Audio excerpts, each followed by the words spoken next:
할렐루야. 우리 사람이 살다 보면은 칭찬을 받을 때가 있죠. 때로는 칭찬할 때가 있고, 그 다음에 이제 칭찬을 받으면서도 이게 칭찬의 말인가 아니면 아부하는 말인가. 우리도 어느 때는 칭찬을 하면서도 아부성 있게 또 칭찬할 때가 있더라고요. 그래서 칭찬과 아부는 어떻게 구별할 수 있을까? 칭찬과 아부를. 어느 분이 그러더라고요. 칭찬은 내가 기뻐서 진심으로 얘기하는 게 칭찬이라고. 내가 기뻐서. 근데 아부는 뭔가 어떤 목적을 이루려고 상대방을 기쁘게 하려고 하는 말이 아부라고 이렇게 정의를 하더라고요. 그러니까 듣는 사람은 사실은 잘 몰라요. 누가 하느냐? 말하는 사람은 정확하게 합니다. 내가 좀 칭찬의 말을 하는 건지 아부성이 있는 말을 하는 건지. 그 타임즈에 지금도 편집장인지는 알 수 없으나 전에 편집장이었던 리처드 스탠걸이라는 분이 책을 썼는데 거의 10년 넘었습니다. 한 12년 전에 나온 책인데요. 그 책 이름이 뭐냐면 아부의 기술이더라고요. 아부의 기술. 아주 낱낱이 잘 나왔습니다. 아주 고대로부터 현대 이르기까지. 그러면서 미국 대통령들 중에서 가장 아부를 잘했던 대통령이 누군가 하면은 그럼 누구라고 생각하세요? 마음속으로 생각해 보세요. 놀랍게도 로널드 레이건 대통령이 있다고 합니다. 그럼 로널드 레이건 대통령은 뭐 국무위원들이나 국회의원들에게 아부한 게 아니라 백성들에게도 막 이렇게 비벼서 아부가 아니라 백성들을 이렇게 축해 세웠답니다. 행정부보다도 더 훨씬 우리 백성들이 낫다라고. 우리 행정부가 백성부터 배워야 된다고 할 만큼 그렇게 그 말끝마다 그 백성들에게 많이 지켜 세웠다고 하더라고요. 특히 외교 세계에서는 절대적으로 아부성 외교가 필요하잖아요. 어떤 외교관 한 사람이 아부성 외교로 국가의 위기를 모면하기도 해요. 오늘날의 그 미국의 대통령 어딘지 뭐 요즘 아부성으로 잘 나가더라고요. 아부성을 하더라고요. 얼마 전까지만 해도 김정은이 뭐 아주 못된 놈을 뭐 그냥 뭐 노캔맨이 막 비방하더니 어느 순간에 싹 돌아서 가지고 뭐 스마트하다 뭐 그냥 아니면 뭐 영리한 지도자라고 우리가 듣기에도 닭살 돋는 말을 막 표현을 막 하더라고요. 그래서 그 책에서 보면 아부에도 황금률이 있다 하더라고요. 아부에도 황금률이 있는데 무슨 얘기냐면은 그럴듯하게 하라고. 듣는 사람이 에이 너 속 빈다 그러잖아요. 칭찬 받으면서도 야 너 속 많이 빈다라고. 이게 그럴듯하게 하라고 했더라. 없는 곳에서 칭찬하라고 했더라. 없는 곳에서 칭찬하라고. 그리고 누구나 다 아는 사실은 칭찬하지 말아라. 남들이 다 칭찬하는 걸 나도 칭찬해 아무 효과가 없다는 얘기입니다. 그래서 칭찬하고 아부할 때는 나만 뭔가 포인트 하나 딱 잡아서 칭찬해줬고 했을 때 그게 효과가 있다는 얘기입니다. 그리고 칭찬과 동시에 부탁하지 말아라. 실컷 칭찬하고 뭔가 부탁하면 이건 반드시 아부가 된다는 얘기입니다. 그리고 같은 칭찬을 반복하지 말아라. 어느 사람 보면 볼 때마다 똑같은 얘기를 해요. 듣다 보면 아주 그 얘기 좀 그만해 하는 정도로 똑같은 칭찬을 하지 말아라. 그래서 그 리처드 스탠걸이 하는 말이 오죽하면 비비라고 했을까? 비비면 통한다고 말했거든요. 비비면 통한다라고. 근데 사실은 비빌 때 상대방은 약해지더라고. 비빌 때. 근데 우리는 사람에게 되게 비빌 게 아니라 좀 하나님께 좀 비벼보면 어떨까요?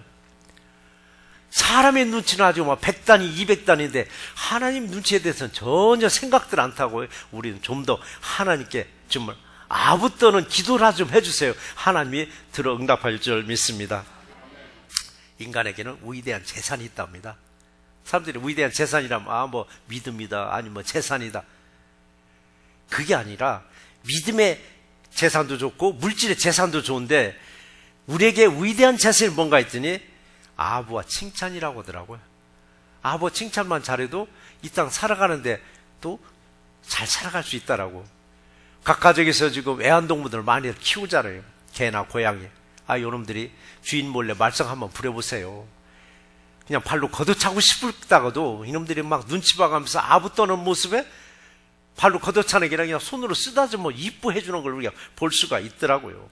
그래서 우리가 따뜻한 손길, 따뜻한 말 한마디가, 따뜻하게 지켜 세우는 그 말 한마디가 축 처진 사람을 다시 소생시키고 일으킬 수 있는 말이니까 우리도 그걸 적절하게 잘 사용하는 우리 새롭게 모두가 되시기를 주의 이름으로 축원합니다.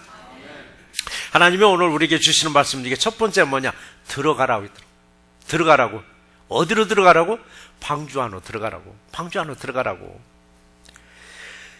노아가 방주를 만들 때 온 가족이 합심해서 그 방주를 만들었습니다. 노아의 이웃들은 도와주기는커녕 노아의 일가족을 비웃고 조롱했습니다. 왜 배를 만드느냐라고.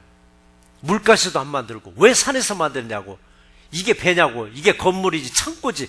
얼마나 비방했겠느냐고요. 그래서 우리가 격려와 이 칭찬 한마디, 그 다음에 비방하는 그 막 한마디, 삶이 일어서기도 하고 삶이 주저앉기도 하더라고요. 시든 화분에 물을 주는데 정말 그 얼마나 그 물 효과가 금방 오느냐고. 시들시들했던 화분에 물 주면 바로 생기가 일어나잖아요. 근데 노아 이웃들은 칭찬하는데 인색했습니다. 그들은 칭찬 대신에 노아의 일가족들을 비웃었고 조롱했습니다. 이 비웃음과 조롱은 화분에, 메마른 화분에 물을 주긴 주는데 뜨거운 물을 줘버리더라고요. 메마른 바싹 맞은 화분에 뜨거운 물을 주면 그게 소생원을 그냥 바싹 죽여버리고 말더라고요. 그래서 우리도 비웃음 받을 때가 있어요. 때로는 조롱받을 때가 있어요. 이것을 우리는 믿음으로 극복하셔야 됩니다. 믿음으로 극복했을 때 여러분은 어떤 일을 하든 승리할 줄 믿습니다. 자, 방주. 노아의 강준. 노아의 일가족은 그 비난을 받으면서 그 조롱을 받으면서도 방주를 완성했습니다. 이 구원의 배더라고. 구원의 배. 그럼 이 노아의 일가족이 만드는 이 방주 안에는 누가 들어가는가 했더니 그 만든 사람만 들어가더라고요. 만든 사람만 들어갔습니다. 자, 우리들도 방주가 있어야 됩니다. 저와 여러분의 방주가 있어야 됩니다. 방주가 뭐냐? 생명의 상자입니다. 생명의 상자. 눈에 보이는 상자, 눈에 보이는 방주가 아니라 여러분의 눈에 보이지 않는 여러분의 방주, 여러분의 가정의 방주는 여러분 스스로가 만들어 나가야 됩니다. 누가 만들어주지 않습니다. 방주는 이게 한문입니다. 한문. 한문을 보면 방자가 모방방자, 그리고 주는 배주자더라고요. 그러니까 네모진 배를 말하고 있더라고요. 더 말하면 네모진 상자를 말하고 있더라고요. 모세를 살려낸 그릇은 뭔가 네모진 상자더라고요. 모세가 살아날 수 있는 그릇은 네모진 상자 있었습니다. 생명을 유지할 수 있는 상자. 바로 가정도 상자와 같이, 노아의 방주와 같이 생명이 살아있어야 됩니다. 바로 생명이 살아있는 노아의 방주 같은 여러분의 가정에는 거기에 환기가 잘 돼야 됩니다. 노아의 방주 안에는 수많은 동물들이 들어가 있기 때문에 얼마나 그 안에 공기가 탁하겠느냐고. 탁한 공기를 그대로 놔두면 사람들이 견디지를 못하는 거예요. 가정도 노아의 방주와 같이 항상 혼탁해 있습니다. 이것을 정화시켜 주지 않으면 자꾸 밖으로 나가려고 해요. 자녀들이 자꾸 왜 집 밖으로 나가려고 하는가도 보면은 그 자녀들이 집에 들어왔더니 탁한 거예요. 공기가 맑질 않은 거예요. 남편들이 집에를 자꾸 밖으로 나가서 외도하려고 그래요. 부인들이 자꾸 집을 안 두고 외도하려고. 그때 뭐냐? 가정 안에 보니까 공기가 정화가 안 된 거예요. 이 정화가 안 되니까 자꾸 밖으로 나가려고 하는 거예요. 근데 하나님은 들어가라는 얘기요. 들어가서 뭐 하냐고? 내 스스로가 그 안에 공기를 정화시켜야 됩니다. 뭘로? 영적으로 정화시켜야 됩니다. 하나님의 말씀으로 내 가정이라는 그 방주를 깨끗하게 정화시켜주면 이웃들도 자주 옵니다. 이웃들도, 내 가족들도, 흩어진 가족도 자꾸 찾아 들어옵니다. 왜? 신선해지기 때문에. 교회도 마찬가지예요. 교회도 어느 분들을 들어와 보면 교회가 너무 좋아, 너무 따뜻해, 너무 신선해. 뭐냐? 이 안에 공기를 정화시켜 놨기 때문에요.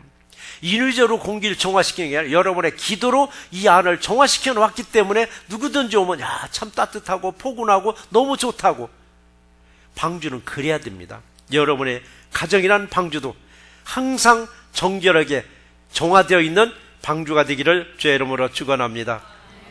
그래서 우리는 이 방주 안으로 들어가기를 하나님은 원하고 계시고, 또 믿음의 방주 밖에서 서성이는 사람들을 들어가라고 하나님은 말씀을 주시는 거예요. 그 하나님의 말씀을 믿고 믿음 안에 들어온 사람들은 하나님이 그들의 영생을 책임져 주실 줄 믿습니다. 믿음의 방주 안으로 들어오신 우리 새롭게 모든 가정을 하나님부터 칭찬받기를 주의 이름으로 축원합니다. 자, 노아의 가정이 정말 칭찬받을 수 있었던 건 뭐냐? 끝까지더라고요. 끝까지. 여러분, 끝까지입니다. 하던 일이 있으면 끝까지 가셔야 되는데 하다가 그냥 놔버리고 못하겠다고 하는 게 아니라 내게 주어진 사명은 끝까지 하는 것이 순종이더라고요. 순종하는 사람을 하나님이 축복 내려주실 줄 믿습니다. 그럼 처음부터 노아의 이 가족들을 하나님이 칭찬하시고 선택했느냐? 아니더라고요. 한 사람이더라고요. 노아 한 사람을 먼저 선택하실 때 창세기 6장 8절에서 기록을 보시면 노아는 여호와께 은혜를 입었더라 라고 했습니다. 은혜를 입었더라. 이처럼 가족에서도 보면 먼저 은혜 받는 사람이 하나가 있더라고요. 은혜 받는 사람 한 사람을 통해서 온 가족이 은혜를 받고 받은 은혜에 우리가 순종했을 때 순종하는 가정을 하나님은 축복 내려주실 줄 믿습니다.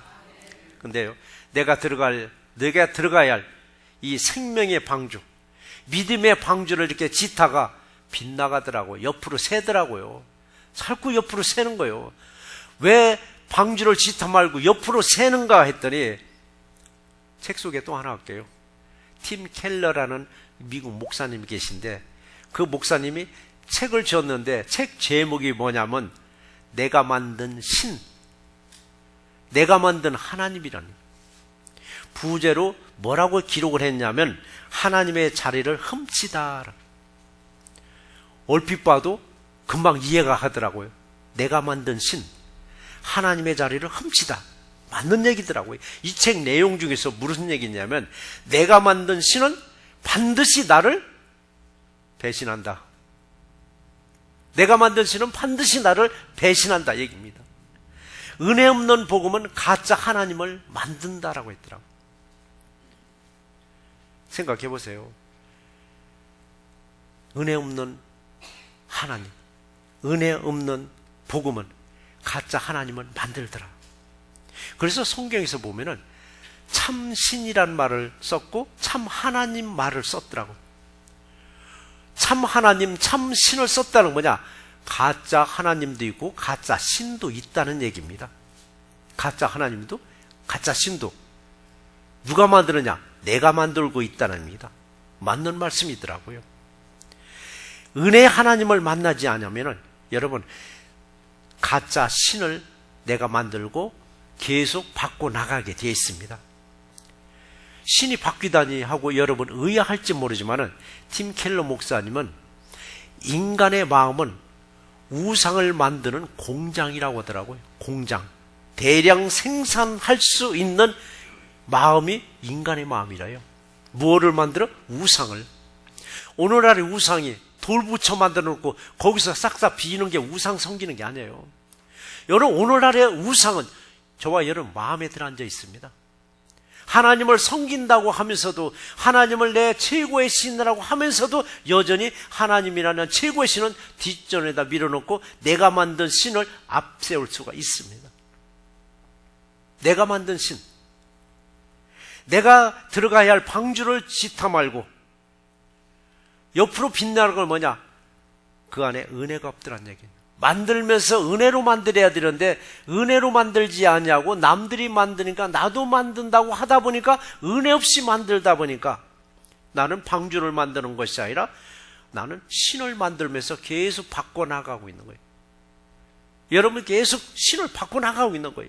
고보신짝 바꾸듯이 바꿔 신는 거예요. 오늘은 이 신, 내일은 저 신 해가면서. 그래서 여러분 안에 과연 내 잡신이 또 없는가?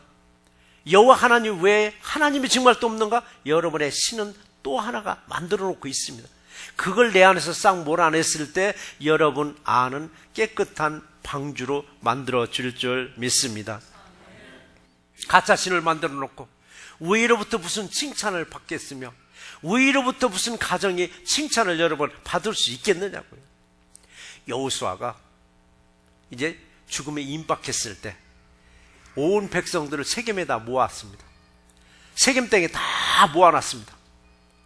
모아놓고 거기서 여호수아는 유언적인 말을 합니다.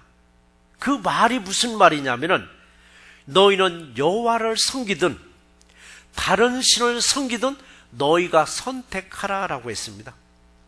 요거를 문자적으로 보면 야, 무책임한 지도자구나. 내가 죽더라도 너희는 끝까지 여호와 하나님을 섬겨야 된다고 당부하는 것이 아니라 선택을 백성들한테 남기더라고요.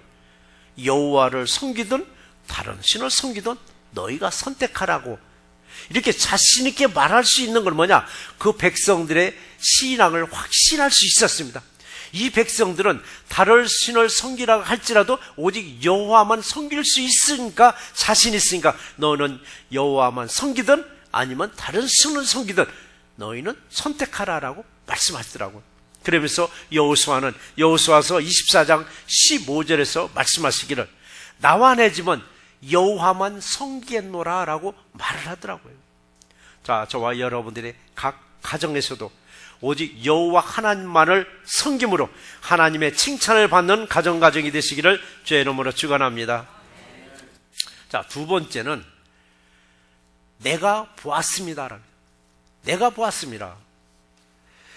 하나님은 노아의 무엇을 보았는가? 하나님은 노아의 무엇을 보았는가 했더니 노아의 의로움을 보았다라고 했더라고요. 노아의 의로움을. 하나님은 지금 이 시간에도 우리 한 사람 한 사람을 보고 계십니다. 우리의 겉모습도 보십니다. 오늘은 깨끗하게 옷을 입고 왔는가? 오늘은 화장을 나를 위해서 이쁘게 하고 왔는가? 그것도 보시지만 하나님이 보시는 것은 저와 여러분의 심장을 감찰하신다고 했습니다. 것을 보는 게 아니라 우리들의 마음을 보신다는 얘기입니다. 그러니까 몸은 여기 와 있습니다. 몸은 분명히 예배당에 와 있는데 우리의 마음은 딴 곳에 가 있을 수도 있습니다. 하나님은 그런 예배는 안 받으십니다. 너는 몸도 마음도 나를 위해서 예배하는가? 이걸 보고 계십니다. 오늘 본문에서도 이 세대에서 내가 내 앞에 의로움을 내가 보았습니다 라고 했습니다. 노아의 시대에서 하나님이 보시기에 노아 한 사람만 의로움을 보았다고 했습니다. 의로움이 뭐냐고요? 순종하는 겁니다. 우리가 하나님께 의롭게 되는 거 뭐냐? 순종할 때 의롭게 되는 수 있습니다. 모든 사람들이 다 비웃었습니다. 모든 사람들이 다 조롱했습니다. 그러나 노아는 요동치 않았습니다. 노아의 가족들 요동치 아니하고 끝까지 그 방주를 다 완성시켰습니다. 그런데요, 그 방주 안에는 노아의 가족들과 모든 짐승들이 탈 수 있었습니다.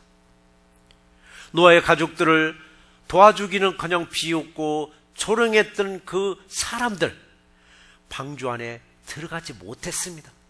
한 명도 못 들어갔습니다. 그럼에도 불구하고 오늘 7장 2절에서 기록을 보시면은 정결한 짐승, 부정한 짐승, 모든 짐승은 방주 안에 다 들어갈 수 있었습니다. 자, 우리는 이 부분을 한번 생각해 보셔야 됩니다. 사람도 못 들어갔는데 그 배를 타면 구원이 되는데 사람도 못 들어갔는데 정결한 짐승이든 부정한 짐승이든 온갖 짐승들은 그 배에 탈 수 있었습니다. 저와 여러분들도 마지막에 방주에 들어가야 하는데 나는 틀림없이 나는 방주에 들어갈 수 있다고 장담하기도 하면서 또 이웃을 평가합니다. 아마도 저 사람은, 저 가정은 방주 안에 들어가지 못할 거라고, 아마 저들은 지옥 가는 티켓을 사놓은 것처럼 생활한다라고 그들의 겉모습만 보고 우리는 평가할 때가 있더라고요. 나는 방주 안에 들어간다는 것, 방주 안에 들어간다는 건 뭐냐? 구원이며 이게 천국입니다. 나는 천국 갈 수 있다고 장담했던 사람은 천국에 들어가지 못할 수도 있고, 저 사람은 절대 지옥 갈 사람을 했던 사람이 천국에 갈 수 있다는 사실입니다. 우리 사랑하는 성도 여러분, 방주는 네모난 상자입니다. 네모난 상자. 사람도 마지막에 어디에 들어가야 돼요? 결국 네모난 상자 안에 들어가야 됩니다. 네모난 상자 안에. 이걸 사람들은 관이라고 말하더라고요. 내가 들어갈 이 상자는 노아의 방주처럼 영원한 생명으로 연결될 수 있는 상자인가? 내가 들어갈 상자는 노아의 방주가 아닌 60만이 들어가서 끝나는 상자는 아닌가? 우리도 언젠가는 방주와 같은 네모진 상자 안에 들어가야 합니다. 마지막에 우리는 예수 그리스도로부터 잘했다 칭찬받았을 때 영원으로 연결되는 방주 안에 들어갈 줄 믿습니다. 마태복음 25장 23절에서 말했습니다. 그 주인이 이르되 잘하였도다. 착하고 충성된 종아, 네가 적은 일에 충성하였음에 내가 많은 것을 내게 맡기리니 내 주인의 즐거움에 참여할지어다라고 말씀하셨습니다. 많은 일에 네가 충성해서 칭찬받은 것이 아니라 적은 일에 네가 충성하였음에 잘하였다. 잘하였으니까 더 많은 일을 맡긴다라고 했습니다. 이 말에 게으른 사람들은 그럽니다. 이게 축복의 말씀인 줄 모르고 나는 적게 일했으니까 다음 일도 조금만 달라고 하더라고요. 다음 일도 조금만 달라고.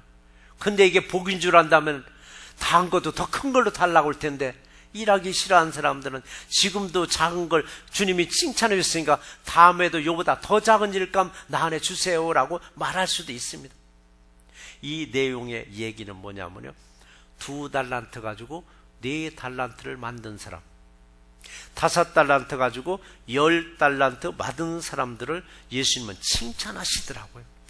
칭찬하실 때 분명히 차별 있게 칭찬할 줄 알았는데 차별을 안 두시더라고요. 4이라는 숫자와 10이라는 숫자 분명히 차이가 있습니다. 차이가 있는데도 불구하고 예수님은 동일하게 칭찬하시더라고요. 적은 일을 했다라고. 예수님은 포도원의 사건 또 있었습니다. 포도원에 일꾼들을 들여보낼 때 오전 9시에 너는 포도원에 가서 일을 하고 있어 품꾼을 들여보냈습니다. 정오에 노는 사람도 너도 가서 일하라고 보냈습니다.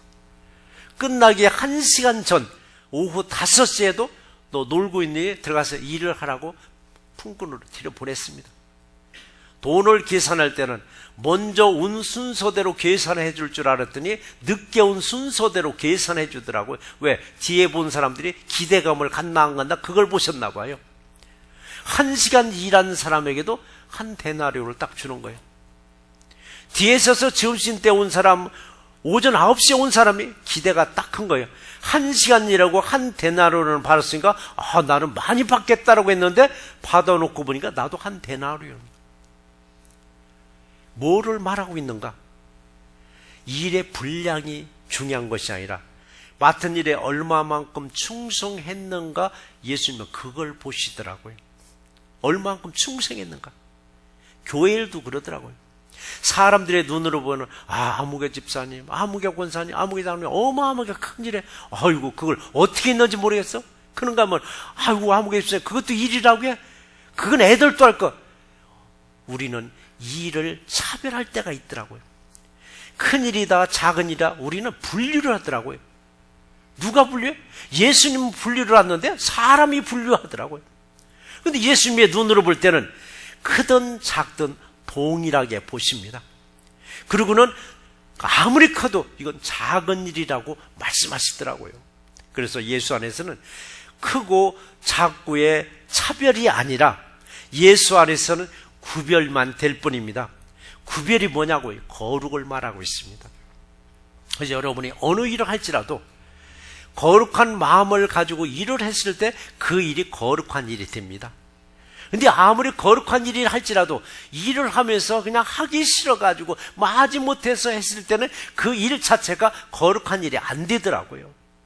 그래서 우리는 내가 어떤 마음을 가지고 일을 하느냐에 따라서 거룩하게 구별되게 일하고 결과도 나올 줄 믿습니다. 그래서 예수 안에서는 차별이 아닌 구별만 될 뿐입니다. 그래서 우리는 구별되게 살아갈 때 참 잘했다 칭찬받는 가정과 우리 모두가 되기를 주의 이름으로 축원합니다. 다시 노아의 가족들을 한번 생각해 보시자고요. 방주를 완성하기까지 얼마나 많은 조롱과 비웃음을 받았겠느냐고요. 얼마나 비웃음을 받았겠느냐고요. 노아와 노아의 부인은 그래도 나이가 먹었으니까 그래도 견딜만 합니다. 근데 노아의 세 아들, 노아의 세 며느리, 이들은 친구들로부터, 이웃들로부터, 며느리들은 또 있습니다. 비난받을 대상이 친정집이 또 있습니다. 친정집에서 얼마나 비웃었겠느냐. 너 그 집에서 나오라고 안 했겠느냐고. 이들을 밀어줬더라면 친정집 식구들도 그 방주 안에 탈만한데 친정집 식구들도 탄 사람이 하나도 없더라고요. 그럼 새 며느리의 친정집에서도 비방했다는 얘기입니다. 나오라고. 이상한 집이니까 나오라고. 그럼에도 불구하고 새 아들과 새 며느리 꿋꿋하게 아버지, 엄마와 함께 그 방주를 완성했더라고요. 그래서 이 완성한 이 가족들이 결국 구원의 배에 탈 수 있었습니다. 이 가족을 하나님은 칭찬해 주셨기에 그 구원의 방주를 탈 수 있었습니다. 그래서 우리도 똑같이 보입니다. 우리 사람의 눈으로 보면 이 가정이나 저 가정이나 나나 너나 똑같이 보이는데 예수님은 똑같이 보는 것이 아니라 구별되게 보고 계십니다. 예수님 보시기에 구별되게 봤을 때 참 거룩한 가정이요 거룩한 삶이라고 칭찬받는 우리 모두가 되기를 주의 이름으로 축원합니다. 숫자로 보면 그래요. 1달란트, 2달란트, 5달란트 뭐 도토리 기적이에요. 별것도 안 해요. 별것도 안 했대. 그런데 어떻게 우리가 일을 했느냐, 여러분이 어떻게 일을 했느냐, 여러분 어떻게 충성했느냐에 따라서 생과 사로 구별된다는 사실입니다. 삶과 죽음으로 구별될 수 있다는 얘기입니다. 이게 바로 우리들의 모습이기도 합니다. 거룩한 마음으로 어떠한 일이든 충성을 다하고 최선을 다하는 우리 모두가 되시기를 주의 이름으로 축원합니다. 그래서요, 여러분, 크든 작든 내게 주어진 일에 사명에 충성을 다할 때 노아의 가족들처럼 방주 안에, 생명의 방주 안에 여러분 들어갈 수가 있습니다. 그러나 내게 주어진 사명을 우습게 여기고 게으름 피고 또 중단했을 때 노아의 방주에 들어갈 수 없다는 사실입니다. 노아의 이웃들 한 사람도, 그리고 노아의 며느리들 친정 식구 한 사람도 방주 안에 들어갈 수 없었습니다. 내게 주어진 충성을, 최선을 다해서 충성을 다했을 때 하나님부터 칭찬받는 가정들이요, 하나님부터 칭찬받는 우리 모두가 되시기를 주의 이름으로 축원합니다. 말씀을 정리해 보겠습니다. 은혜를 입은 노아 한 사람을 통해서 온 가족들에게 하나님은 은혜를 주셨습니다. 은혜를 입은 노아는 보는 것을 믿는 것이 아니었습니다.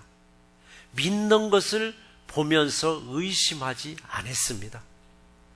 은혜를 받은 온 가족들 한 마음이 되어서 생명의 방주를 완성해서 그들은 구원받았습니다.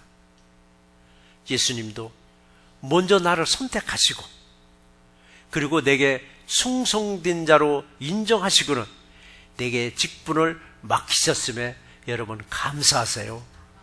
우리들도 믿는 것을 보면서 의심 없이 구원의 방주를 완성하는 칭찬받는 우리 가정들이 되시기를 주의 이름으로 축원합니다. 은혜로우신 아버지 감사합니다. 내 의로움을